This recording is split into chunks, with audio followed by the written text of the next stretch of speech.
ఇది అత్యంత నిజంగా సాడ్ అంటే సాడ్ వార్తనే. బికాజ్ మన అబ్బాయి తెలంగాణ అబ్బాయి లేకపోతే తెలుగు మాట్లాడే 2 స్టేట్స్కి సంబంధించిన చాలామంది మన పిల్లలు వెళ్ళి అక్కడ ఎంఎస్ కోసము అండ్ జాబ్స్ కోసము అమెరికా వెళ్తే పాపం చాలామంది సెట్ అవుతున్నారు. కానీ ఈ మధ్య కాలంలో ఇన్సిడెంట్స్ ఎన్ని వినిపిస్తున్నాయంటే ఐదర్ యాక్సిడెంట్లో చనిపోతున్నారు, లేదంటే ఎవరో కాల్పుల్లో చనిపోతున్నారు. సో ఇట్లాంటి ఇన్సిడెంటే ఇప్పుడు అమెరికాలో ఈరోజు తెల్లవారుజామునే జరిగింది. అది హైదరాబాద్కి సంబంధించిన రవితేజ అనే అబ్బాయి నల్ల జాతీయుడి చేతిలో ఈరోజు అంటే అతను కాల్పులు జరపడం, ఆ తర్వాత రవితేజ అనే అబ్బాయి చనిపోవడం జరిగింది. అత్యంత విషాదకరమైనటువంటి వార్త ఇది. ఎందుకంటే ఈ మధ్య కాలంలోనే అమెరికాకు సంబంధించిన డ్రీమ్స్ ఏవైతే ఉన్నాయో నిజంగానే అక్కడ జాబ్స్ రావట్లేదు. ట్రంప్ వచ్చిన తర్వాత ఇండియన్స్కి ఇంకేం చేస్తాడో, అందరినీ పంపించేస్తాడు, ఇట్లాంటి వార్తలు డైలీ మనం వింటూనే ఉన్నాం. ట్రంప్ ఎప్పుడైతే గెలిచాడో అప్పటి నుంచి వింటూ ఉన్నాం. గతంలో కూడా ఇట్లాంటి ఇన్సిడెంట్స్ చాలా జరిగాయి. ఐదర్ యాక్సిడెంట్లో చనిపోవడం, లేదంటే ఇట్లా నల్లజాతి చేతుల్లో కాల్పుల్లో చనిపోవడం, లేదంటే ఎక్కడో వెళ్ళి టూర్కని వెళ్తే అక్కడ నీళ్ళలో పడి మునిగిపోయి చనిపోవడం, లేదంటే కొంతమంది ఆత్మహత్యలు చేసుకోవడం, ఇట్లా రకరకాలుగా అయితే మన ఇండియన్స్ దట్టు మన తెలుగు స్టేట్స్కి సంబంధించిన అమ్మాయిలు కావచ్చు, అబ్బాయిలు కావచ్చు, చాలామంది చనిపోయిన వార్తలు ఈ మధ్యకాలంలో చాలా ఫ్రీక్వెంట్గా వింటూ ఉన్నాం. అగైన్ ఈరోజు పొద్దున హైదరాబాద్కి సంబంధించిన రవితేజ అనే అబ్బాయి 2022లో అమెరికా వెళ్ళాడు ఎంఎస్ కోసం. అండ్ ఆయన ఎంఎస్ కూడా పూర్తి చేసుకున్నాడు. ఇప్పుడు ట్రంప్ ఈరోజు ప్రమాణ స్వీకారం చేస్తున్నాడు. కాబట్టి ట్రంప్ వచ్చిన తర్వాత మరి జాబ్స్కి సంబంధించి చాలా వరకు క్లారిటీ వచ్చే అవకాశం ఉంటుంది. జాబ్ ట్రయల్స్ చాలామంది చేస్తున్నారు కాబట్టి అట్లాగే రవితేజ కూడా చేస్తున్నాడు. సో ఈ క్రమంలో రవితేజ మార్చి వరకల్లా నాకు జాబ్ వస్తుంది అని వాళ్ళ తల్లిదండ్రులకు నిన్ననే మాట్లాడుతూ చెప్పిన సిచ్యువేషన్. వాళ్ళ తల్లిదండ్రుల పాపం బాధ వర్ణనాతీతం. ఎందుకంటే వాళ్ళు మొన్ననే పాస్పోర్ట్కి కూడా అప్లై చేసుకున్నారు. అంటే వాళ్ళ అబ్బాయి నేను పిలిపించుకుంటాను నాకు జాబ్ వచ్చిన తర్వాత, సో పాస్పోర్ట్ తీసి పెట్టుకోండి అని అంటే మండే అంటే ఈరోజు పాస్పోర్ట్ కోసం వాళ్ళ తల్లిదండ్రులు పాస్పోర్ట్ ఆఫీస్కి వెళ్లాల్సి ఉండింది. అదే చివరి మాట అన్నమాట. వాళ్ళ నాన్నతోని మాట్లాడింది కూడా రవితేజ. నాన్న పేరు వచ్చేసి చంద్రబౌలి. ఆయన క్యాబ్ డ్రైవర్గా పనిచేస్తూ వాళ్ళిద్దరి పిల్లల్ని, ఒక అబ్బాయి ఒక అమ్మాయి, సో ఇతన్ని ఎంఎస్ కోసం మంచి చదువుల కోసం కష్టపడి క్యాబ్ డ్రైవ్ చేస్తూ ఆయన కొడుకుని పంపిస్తే ఈరోజు విగత జీవిగా నా కొడుకు నాకు లేకుండా పోయిండు అంటూ కన్నీరు మున్నీరుగా విలపిస్తున్న పరిస్థితి కనిపిస్తోంది. ఈ ఇన్సిడెంట్ తెలిసిన వాళ్ళు కూడా ఎవరైనా సరే ఇలాగే చెల్లించిపోతారు. ఎందుకంటే చాలామంది పిల్లలు వాళ్ళ తల్లిదండ్రులు ఇక్కడే ఉంటారు, వాళ్ళ పిల్లలు మాత్రం ఎంఎస్ కోసమని అండ్ ఆ తర్వాత పార్ట్ టైం జాబ్స్ చేసుకుంటూ జీవితంలో స్థిరపడాలి అని అమెరికాకు వెళ్తూ ఉంటారు. ఇట్లాంటి ఇన్సిడెంట్స్ అయినప్పుడల్లా మరోసారి అసలు మనం సేఫేనా లేదా అనే క్వశ్చన్ ఎప్పుడూ మన ముందు మెదులుతూనే ఉంటుంది. అయినా సరే డాలర్ డ్రీమ్స్ అనుకోండి, అమెరికా డ్రీమ్స్ అనుకోండి, అది ఎక్కడ కూడా ఆగట్లేదు. ఆర్ ఎక్కడ కూడా తల్లిదండ్రులు కూడా మా పిల్లల్ని వద్దు, ఇంకా చనిపోయిన వార్తలు ఇన్ని వస్తున్నాయి కాబట్టి పంపించొద్దు అనే థాట్ కొంతమంది చేస్తున్నారో తెలియదు. బట్ ఇంకా కూడా అమెరికాకు వెళ్ళాలనే తపన మాత్రం ఏమాత్రం తగ్గట్లేదు. ఈ మధ్య కాలంలో అంటే ట్రంప్ మేబీ చాలామంది ఇండియన్స్ని ఇటు పంపించేస్తాడు అని వింటున్నారు కాబట్టి కొంత స్లో డౌన్ అయింది, చాలామంది ఆగిపోతున్నారు ఈ మధ్య కాలంలో.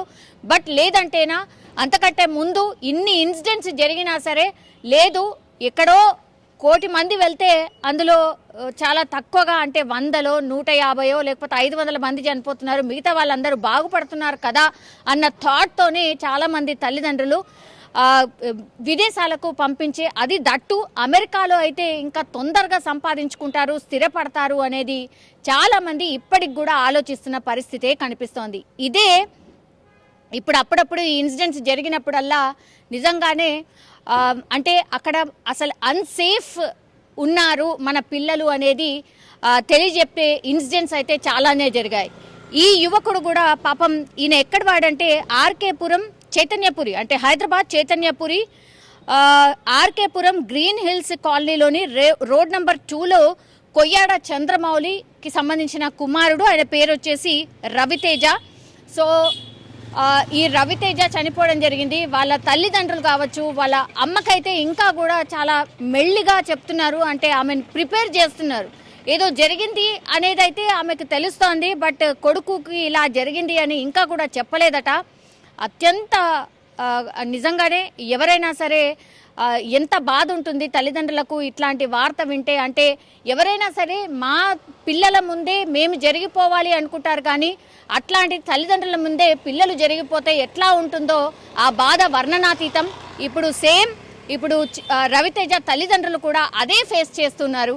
కాబట్టి మీ పిల్లల్ని పంపించేటప్పుడు ఎన్ని జాగ్రత్తలు చెప్పినా ఇంకేం చెప్పినా అంటారు కదా, మన లక్ బాగాలేకపోతే ఏదన్నా జరగచ్చు. లక్ బాగుంటే ఒక రకంగా ఉంటుంది, లక్ బాగాలేకపోతే ఏం చేసినా కూడా లాస్ తప్పదు అనేటువంటిది ఇట్లాంటి ఇన్సిడెంట్స్ విన్నప్పుడల్లా మనకైతే స్పష్టంగా అర్థమవుతుంది. చాలా మట్టుకైతే మన పిల్లలు ఎక్కడికైతే వెళ్తున్నారో అక్కడ చుట్టుపక్కల వాళ్ళు వాళ్ళ ఫ్రెండ్స్ వాళ్ళతోని ఎంత జాగ్రత్తలు చెప్పినా సరే, కానీ ఈ అబ్బాయి ఎవరైతే రవితేజ ఉన్నాడో అతను ఒక చైనీస్కి సంబంధించిన రెస్టారెంట్లో పనిచేస్తున్నాడు. డెలివరీ ఇవ్వడానికని pizza delivery or food delivery కోసం వెళ్ళినప్పుడు అక్కడ నల్లజాతీయుడు కాల్చి చంపినటువంటి సిచ్యువేషన్ అయితే కనిపిస్తోంది. ఇప్పుడు వాళ్ళ తల్లిదండ్రులు ఒకటే కోరుతున్నారు, Indian government and state government స్పందించండి, మా అబ్బాయిని ఎంత త్వరగా అయితే అంత త్వరగా ఇండియాకి మా దగ్గరికి రప్పించే ప్రయత్నం చేయండి అంటూ కన్నీరు మున్నీరుగా విలిపిస్తున్న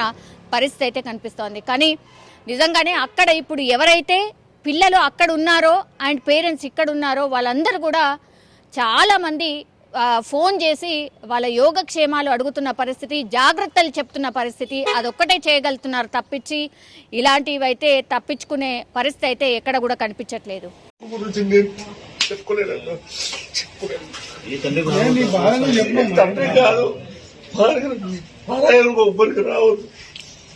ఏదో దాన్ని పోతే ఏమై వస్తుండడు నా కొడుకు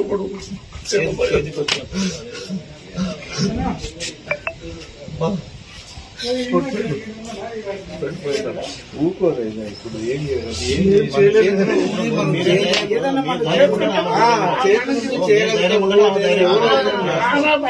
చెప్పాలి. ఇప్పుడు మీరు ధైర్యం చెప్పాలి. అదే ఏం తీర్చలేం కానీ అదే మీరు ఏంటంటే మీరు ధైర్యం చెప్పాలి.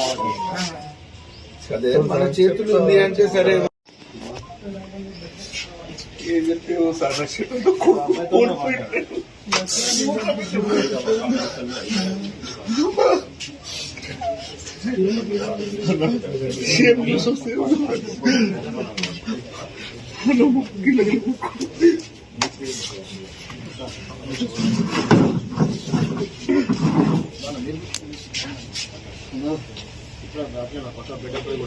కానీ నేను నల్గొండకు పోయినా, అక్కడ కొన్ని రోజులు బతికినా. అక్కడ నుంచి నాకు ఆరోగ్యం బాగాలేక, ఆరోగ్యం అని కాదు, పిల్లల చదువులో చూసిన నేను హైదరాబాద్కి వచ్చిన. ఇక్కడికి వచ్చినప్పుడు క్యాబ్ తోలుకుంటూ నా పిల్లలను చదివించుకున్నా. నా బాబునేమో టీకేఆర్ కాదు, మా పాపనేమో టీకేఆర్ కాదు, అది ఎంకన్నా కాదు ఉన్నోటికి అది మర్చిపోతున్నాయి. అది భయం వేస్తుంది. ఒక కాలేజీలో చదివిపిస్తా సార్. అమెరికా పంపింది ఎప్పుడంటే 2022లో పంపిన, ఎంఎస్ గురించి పంపిన. ఎంఎస్ అయిపోయింది. జాబ్ గురించి సర్చ్ చేసుకుంటూ మొన్నటి వరకు ఆ ఎలక్షన్ లో ఆ గొడవలు ఉంటే జాబులు రాలేదు. మార్చిలో వస్తుంది డాడీ, నేను నీ డ్రీమ్స్ అని నిలబెడతాను సార్. నన్ను ఏడిపించిపోతున్నాడు సార్. నా కొడుకును అన్యాయంగా బొట్టలో పెట్టుకోడు, బొట్టలో పెట్టుకోడు. రాలేదు సార్. అక్కడ పోతే మళ్ళీ జాబ్ వచ్చినాకనే రావాలంటే, కాకపోతే అది పట్టా తీసుకోక ముందుకు మమ్మల్ని రమ్మన్నాడు సార్. పాస్పోర్ట్ తీసుకున్న వాడిని ఇలా పోవాలి, నేను పాస్పోర్ట్ గురించి పోలీసు కాడికి పోవాలి, తెచ్చుకున్న డాడీ అంటే సోమవారం నాడు రమ్మన్నారు రా అని చెప్పిన సార్. మొన్న పొద్దున్నే మాట్లాడినా పోయేటప్పుడు కారు ఇట్లా టైర్ ఏది ఉన్నా నాకే చెప్పుకున్నాడు సార్. మన మమ్మీ దగ్గరికి చెప్పడం ఏదైనా ఇన్సిడెంట్ జరిగితే, టైర్ పంచర్ అయింది డాడీ, టైర్ పోతుంటే ఏం తీసుకున్నా, టైర్ బలిగిందంటే మార్చుకున్నా, కొత్త టైర్ స్టెప్ వేసుకున్నా, పోయి మార్చిన కొత్త టైర్ కొనుక్కున్నా సార్ అన్నాడు. కానీ పోయి అదే లాస్ట్ మాట సార్ నాతో మాట్లాడింది. లాస్ట్ మాట్లాడి కారణాలు పొగడు పోయింటే నాకు ఎప్పుడు తెలుస్తుంది. కోరికలు డ్రీమ్స్ నా కళలే వాడు కదా సార్, నా కళల సౌదమే ఆడు, కానీ సౌదం కూల్చేసిపోయాడు సార్. నాకు తెలంగాణ ప్రభుత్వానికి విజ్ఞప్తి చేయదు అనగా 5 రోజులు 6 రోజులు నేను నా కొడుకు దగ్గరికి పోవాల్సి వస్తే పరిస్థితి ఒకటి ఉంది. గవర్నమెంట్ రిక్వెస్ట్, నా కొడుకుని ఎంత తొందరగా పంపించగలిగితే వీలైతే అంత తొందరగా పంపించగలరని దండం పెట్టి మాట్లాడుతున్నాను సార్. మీ మీడియా ద్వారా తెలియజేయండి. తెలంగాణ రాష్ట్రం అని, ఈ తెలంగాణ తెలుగు రాష్ట్రాలు ఏదైనా ఎవరైనా మాకు ఆ సాయం చేయమనండి సార్.